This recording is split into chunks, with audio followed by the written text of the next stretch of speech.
In progress. In progress. What you don't understand is... What you don't understand... It's an emergency broadcast podcast system because the Jets rule. Ladies and gentlemen, Uncle Jet Steve. Mark Blanchard over there. Hey, let's say hello to our sponsors right away. And I'll tell you Garden of Life. Yes, Garden of Life is coming back. We're done right now with Libido Max for the moment because I need my agita to settle down. Yeah. You would think I'd be ready to be excited. We had a big win, everything, but pain. Some pain. I do have, however, a cup of Java. No, listen, it's good. That style. Yeah. Billion CFUs. Yeah, it was a pain. It was a win, but it was a painful one. I took 2. That's 80 billion. Yeah. That's why I'm drinking the coffee. So as you've alluded to, the New York Jets win was painful because we lost our starting right tackle, Elijah Vera Tucker, who was playing extremely well. Once again, playing a position he wasn't drafted to play, playing very well, and was looking like the answer. And once again, in Denver, much like a year ago, he gets an injury that knocks him out for the rest of the year. And lo and behold, the injury of the year for the Jets is Achilles, which, by the way, I had nightmares about last night. I was in Elatrash's office in my nightmare saying, so explain to me the speed bridge. Can the speed bridge work? And he kept looking at me like I was like a goofball. And I said, no, does the speed bridge, do you take the patella and strap it in? What do you do? And he said, don't worry. Yeah, Aaron will be back. It's a little late for him, for our other guy, AVT, but they'll put one in him too, whether it's me or someone else. Oh, he's headed back out there. That's for sure. So he's a USC boy too. So, he's out here. All right. This is unheard of. This is unheard of. Same injury the same day to another guy, but a different injury, but the same season-ending results in the same stadium a year apart. Crazy. I mean, you start to believe in the curse. I mean, it makes you want to say, when we play Denver in 3 years, don't let him on the plane. No, not the bus or the plane. I don't want him on the bus to the plane. Yeah. So, as a matter of fact, I want a security guard out in front of his door that says, no, you're not playing. It's unbelievable. The other thing I learned today, since we're in Jetland for the moment, is that, in the off season, we went and signed a very speedy receiver / gadget player, Mecole Hardman, who was coming off the Super Bowl winning Kansas City Chiefs. We had visions of him being a spark plug gadgety type of player. He is officially on the trading block as of an hour ago. And apparently to the Rams, maybe, I heard. Whomever we will get, whatever we can get. And why? Why is he on the trading block? I mean, from what I understand is it's threefold. Number one, Joe Douglas loved the guy. Our coaching staff, for whatever the reason, does not so much. And Xavier Gibson, the undrafted free agent speedster, everyone loves, has won the hearts and minds of our coaching staff. And they're like, well, we don't need Mecole, which I think is kind of stupid and short-sighted. Right. We do, unless they're going to get alignment. Well, that's the thing, is with AVT going down and our current backup lineman tackle situation being borderline grotesque and horrific, I don't know who anybody else has to offer, but if we can get somebody with Mecole Hardman, fine. I mean, that's really it. We got to teach Gibson to hold the ball, though. You know what? I don't blame him for that. I was watching that replay, and his mistake was not doing the baseball, because he looked straight up, and you could see nothing but sunlight. And he fumbled it in the backfield, too. And we got it. We luckily got it back. I mean, So both of them we got away with, but still. no, they recovered the punt one. They I know, recovered but the we punt got away. We got it right back 2 plays later. Yeah, because their guy fumbled it in Right. yeah. So By the way, if you take away the first 15 minutes of every game this season, and I'm going to go far as to say most of the games last season, there is no better defense than the New York Football Jets. But when you put in that first 15 minutes, Ulbrich is absolutely clueless. He makes a game plan, and he doesn't adjust until somewhere near halftime or halftime. Weird, right? Beyond weird. I mean, the good news is he can adjust. Well, we see that. And our second half, we're the best defense in the league, bar by none. a long shot. Bar none. But it's so weird that I could see him, like, I don't like it, and I don't understand how he's constantly awful in the first 15 scripted plays that the other team has. But why not adjust on play number 16, which is usually still in the first quarter? How about your head coach saying, dude, give me more of the second half now in the first half? You know, how about that? I love Robert. I'll tell you what I don't like about Robert Saleh. There's only one thing, other than he hasn't won a lot. Okay, but I give him the chance to get that out of the system. He doesn't stand up to his people or his players or his things the way that he should. He should get in their faces, grab them by the neck and say, guys, it's now or never. Well, I don't think the players are the issue with him. I think the players, he gives too much leeway, but I think he does. He gives his coaches. You're right. He has an issue. He has an issue with, I guess, calling people on the carpet right then and there. He didn't call the floor all season. He didn't call the floor on it all season. Well, that's different. That's what happens when you hire your best friend's little brother. That was a stupid move. Okay, but still you're not hurting the guy by taking him aside. You don't want to do it in public. Take him aside and say, listen, we got to do something different. He's a smart guy. Maybe he did. We don't know that. Maybe LaFleur, who I know thought he fucking knew everything, pardon my language, maybe he was like, yeah. He's not doing it with these two guys unless these two guys do the same thing. Is that what you're saying? Well, you got to remember, Hackett's only there because Rodgers wanted him. Yeah, but Hackett has been the same thing. That's it. He's been. Yeah, I mean, he's been okay. He's been better than LaFleur. Well, that's not a high bar. I'm not saying he's high. He's on a high bar. I think he's high. But that being said, he gives me a lot of this. There's double doses of this I need because he doesn't use, first of all, Zach Wilson the way he needs to use it, but sporadically.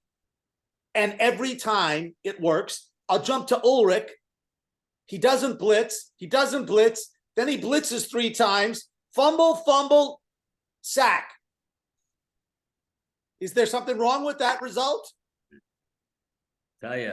Zach runs out to the right on a design sprint, and he throws the ball back to the left. Wide open Garrett Wilson, because he can do that. So there's only 2 or 3 quarterbacks in the league that can sprint right and still play the left side of the field. He can. Most defenses won't assume that, and they'll heavyweight the right side. He can still beat you left. Well, the problem with Zach is that it's not that he can't or is not capable. He is. He just can't do it consistently, and he's not capable of figuring it out on him by himself. Don't help him. Rodgers would walk up to the line and go, all right, the play I just called in the huddle, that's not what we're running, right? Zach gets up there and says, okay, here we go. I'm going to pretend the audible, but we're going to still run the thing that we're running. He fakes it out. That's a good fake. Fakes himself out. He played okay. He played better against Kansas City. I would say that. I don't know if I'd Huh? say he played better against Kansas City. 100% he played better More against Kansas City. explosive, I don't know if he played better. He played better against Kansas City. He did. Okay, Forget well, the fumble. Forget the interception, which I don't blame him for. that wasn't his fault. That was. I just said I don't blame him for. Freak play. Played better against Kansas City. He just did. Well, But- he better play the best of all against Philly. Well, this defense is brutal. Now, they have one. I don't want to say their weakness isn't the right word because they're still even their best. They have one. There's not their one strength. half Here you hole. go. One half. Here's hole. what they don't have a strength. Their secondary is not their strength. That's right. The front line and their linebackers are their strength. Secondary is not. They got a couple of guys back there who 3 years ago or 4 years ago were the best at what they do, and they're not anymore. They're adequate. And they're not going to be able to cover Garrett Wilson. That's what they need to attack.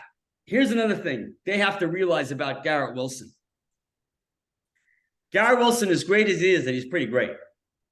He's 6 foot tall, 197.5 pounds. He is not a jump ball, rip it away receiver. That's Lazard.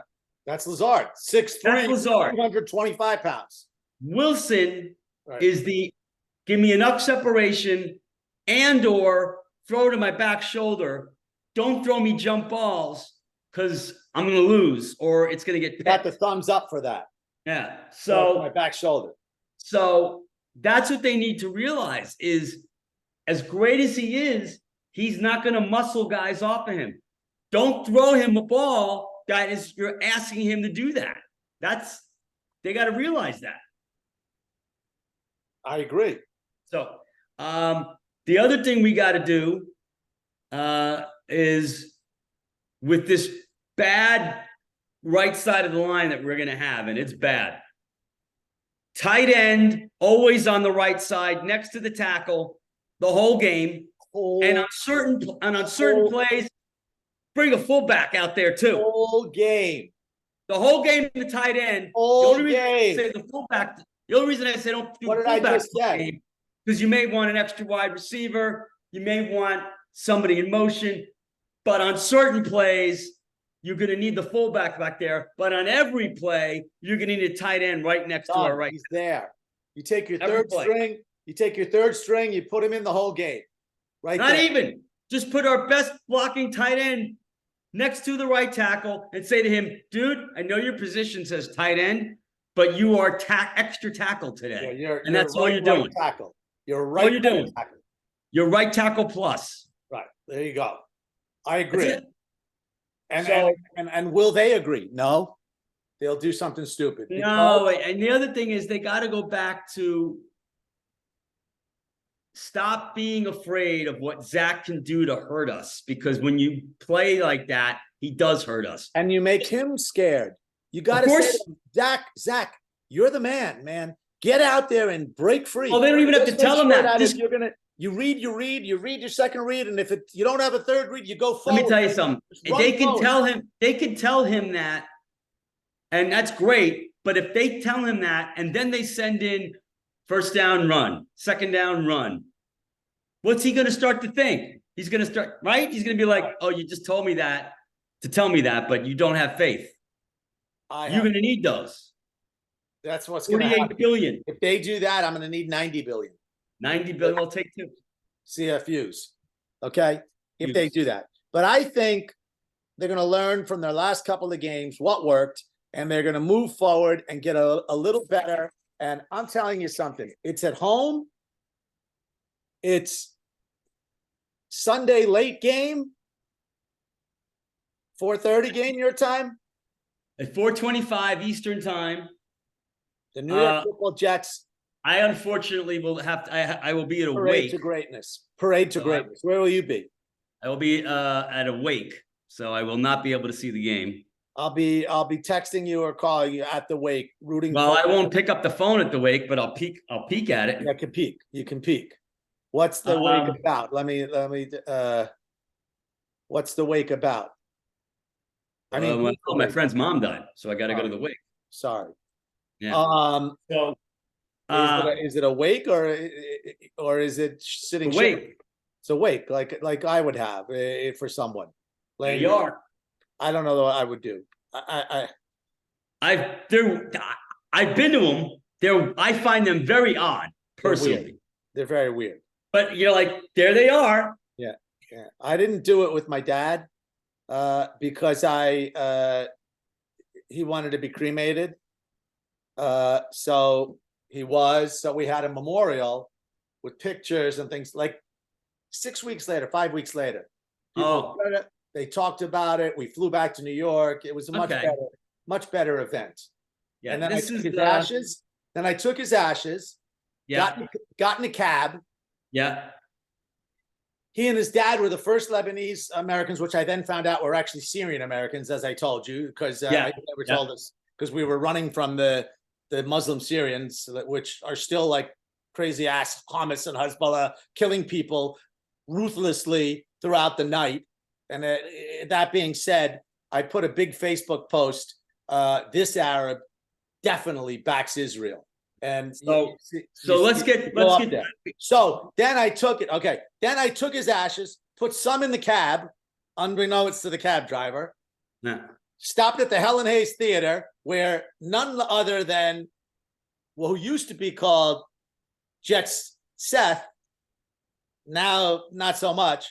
Right. He's more interested in the flag football. He's actually producing one of the hottest shows on Broadway right now. He's done pretty well. I'm very proud of him. But go ahead. You upstairs in the Helen Hayes. Let me out on the awning. Went out there, dumped some. Unbeknownst to me, people beneath screaming as ashes landed on their heads of my dad. And then off to Shea Stadium, which had just been leveled and Citi Field built, and put the rest in a tree, dug it up in Shea Stadium's parking lot, or which was Shea Stadium, in Citi Field's parking lot, which is now Shea Stadium, and he's forever remembered there. The rest of them went in the Hudson River, and my brother and I, of course, as we threw it out, got blown back, and we got covered in it. And a tooth hit me as it flew out of the thing, or some piece of something. I don't know what it was, but it was scary. So that's what happened. And I know my dad's, in another world there saying, what the hell is he? Let me tell you something. Speaking of the Mets. Okay. Now. We've switched. Now. Bring this up because, unfortunately, there was some nervous Nellies out there. There was there's hand wringing. Oh, it's more than hand wringing. It's happening. No. Oh, I'm glad you say that. Oh, it's happening. The hand wringing, which unfortunately comes from the Brandon Nimmo of Mets fans. His hand wringing, and unfortunately, because he's the Brandon Nimmo of Mets fans, you absorb that hand wringing from him. Let me just tell you, from Andy Martino. To Duca. By the way, from Andy Martino, who has but the rest of the planet may not know if they're not Mets fans for a reason. He is the Mets guy. He covers the Mets. He is their guy. Okay. I don't want to screw this up, so I'm gonna actually read. Okay, before you read it, let me tell you, Duca doubled down on this yesterday. I don't care what Duca says. Double down. Here we go. Okay.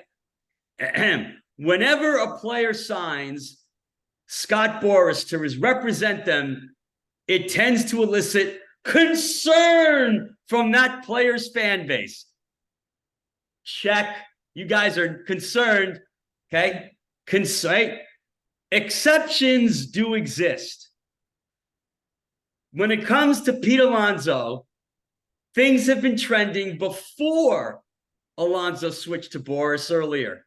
That Steve Cohn hinted in August saying, quote, even with Brandon, we worked things out in free agency. And Brandon Nimmo's agent, Scott Boras, switched the same time in the timeline that Pete did to Boras, Nimmo did. I'm switching agencies right when I'm about to be a free agent. If they don't extend me, Pete doing the same thing. Okay? With Cohn at the helm as the richest and most free spending owner in baseball history, the Mets need not worry about getting outbid for one of their free agents. Except he also said in today's thing that spending money doesn't actually correlate necessarily to winning. It can, but it doesn't necessarily. Well, Thereby we just proved saying, that I'm not last. spending the money. Hold on.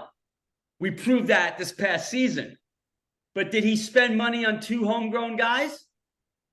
No. He spent the big money on 2 guys who are no longer with the team, and one of them is not even pitching right now. The other one's going to win a World Series. No, neither of them are. Texas is not winning a World Series, and Scherzer's not ready, and Houston's not going to win a World Series. So there's that. Houston's going to win the World Series. There you go. There you go. Don't worry about the Boris effect. And you know who they're going to be playing against? Tommy Pham, who knocked the Mets completely. Tommy Pham and the Arizona Diamondbacks. Hey, they're knocking the Dodgers out. You're upset about that? That's good stuff. Oh, I love that. Oh, I love that. And so, I want to see the sweep. I definitely want to see the sweep. Well, it might happen. Listen, the Braves almost choked again to the Phillies. I can't believe the Braves won that. That was disgusting. That was well, you know what? He should have pulled Zach Wheeler. I'm going to tell you right now, it doesn't look good for the Phillies anymore. They're going home. But you got beat being up 4-1 in the 9th, and you get beat. No, it wasn't in the 9th. It was the 7th when it made it 4-3. Yeah, still. Then they lost in the 9th in Atlanta. That's different than giving up 4 runs in the 9th. Bottom line is they should have pulled Wheeler, and they didn't. Yeah, because he had been pitching a 1-hitter or something to that point. Well, he was starting to give it up, and he was starting to falter. But anyway, they're going to Philadelphia. They got to beat them 3 of the next 4. Is that it? No, 3. No, this is a winner take all. This is it. No, 1-1. It's not 2 out of 3. It's 3 out of 5 this series. Is this the second one? Yeah. Oh yeah, it's 3 out of 5. It's 3 out of 5. And so all they got to do is win 1 in Philadelphia. They got to win 1 of the next 3. You got to think that they can do that. If they win this one and then another one, they're done. If they win 1 more, I don't know, but if they take it back to Atlanta, that could be scary. It's right now it's 1-1. Right. That's it. It's a level playing. Next one. The next game is going to decide the champion of this thing. Maybe. I don't even know who's pitching for Philadelphia. Nola. Oh, by the way, he's rumored that the Mets might go after him. How about that? Free agent. So it's all going to depend on how he behaves tomorrow night. Does he pitch well or not? If he pitches well, the Mets will go get him. Yeah, I just want the Mets to get Yamamoto first. That's all I want. Get Yamamoto. Garden of life, baby. This is take your garden of life. You're not feeling it when your stomach is turning, when you're not feeling digestion correctly, when too much gas happens because you're watching too much shit. Excuse me, but here it is. 40 billion CFUs. Billion CFUs. Probiotics, baby. The only way. Probiotics. Okay. So what you don't understand is it's time for the pearls of wisdom. Just before the pearl of wisdom, we are about to see rejuvenation in the offensive line of the New York Football Jets. Yeah. And how are we going to do that? We're going to trade Mecole Hardman for some offensive linemen. And next man standing. That's it. Okay, you don't go into an event and not have plan B or plan C. Because plan A doesn't always work. So plan B or plan C, which is the same thing. If one goes down, another one comes up. Listen, I'm all about the next man up. Except I've seen our next man up. And he's not up. He's barely up. He needs to take a whole bottle of our other sponsor stuff. But okay. That leads me to the pearl of wisdom. There you go. Okay? Yeah. And I'll tell you why it leads me to the pearl of wisdom. Well, Because Let's hear today's it. pearl of wisdom is about faith. You gotta have faith. You gotta have faith. Uh-huh. You gotta have faith. Yeah, yeah. Okay. Baby. I I don't know the rest. I don't know any of the words. don't know it either. I know it, rest in peace. It was George Michael and Wham. Correct. Yes. Okay. That much I know. That's yes. Faith. And I'm not talking about your faith or my faith, because that's our own personal thing and it should be left Correct. that way. And it should never, ever affect how someone thinks of someone else because you believe this or I believe that. Unless you're not a Mets fan or a Jets fan, then you're believing in the wrong thing. That's the only time there's an exception. They are sacrilegious moves. Other than that, you love someone for their faith and you love someone for their faith because you love the person. Not You that's gotta correct. have faith. So sometimes you're going into a game where it doesn't look surmountable at all. It looks insurmountable. That would be non-surmountable. Correct. That's what it's about. Unless you have faith. You don't go and play that game because you don't have faith that you can rise above the mountain. You rise above the mountain under any and every circumstance. Why and how? Oh, Carmen Blanchard just walked in the house. Hey, Carmen Blanchard, she made a face towards our brilliant podcast. I have no idea why. Garden of Life backing it and everything. Are you kidding me? This is Garden of Life, honey. Probiotics. So what we're going to see on Sunday is when you fall down and you don't want to get up, Gotta have faith. you got to have faith that if you stand back up, things aren't going to be exactly the same the next time. It's a different moment in time. It's a different place of the orb in the universe. It's a different place of the universe. So in that faith is excellence. It's there. It's there under the covers of fear and under the covers of non-belief. There are faithful moments. I have faith. I believe in the mighty green. And there have been many times that Jets, Jets have challenged my faith. Oh, I'm talking challenge beyond the mountaintop, challenge to Alpha Centauri. challenged beyond beyond what most mortal people could handle. Can handle. That's what it is. Matter of fact, an episode of Larry David showed suicide over, which is really rude to pull, but it worked with the moment. That's how challenging it's been to be a Met or Jet fan, especially a Jet fan. Does that stop me? No. Does that stop you? No. Okay. Little hesitation there, but Well, still, it's faith. I have faith in this team. Maybe it's faith of ignorance, born of ignorance, but I still have faith. Can't be. Faith is not ignorant. It's not standing back up, not facing the moment, not rebounding from the apocalypse. That's ignorance.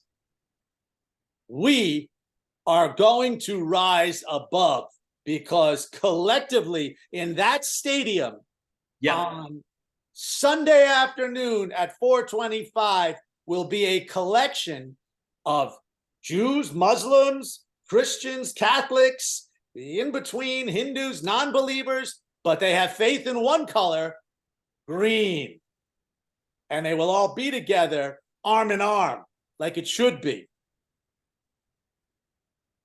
Following the true green motto, we fly with faith. That's fly with faith, Jets, Jets. Jets. Sir. Ladies and gentlemen, when you have faith, you still need probiotics. Balance. To balance you out.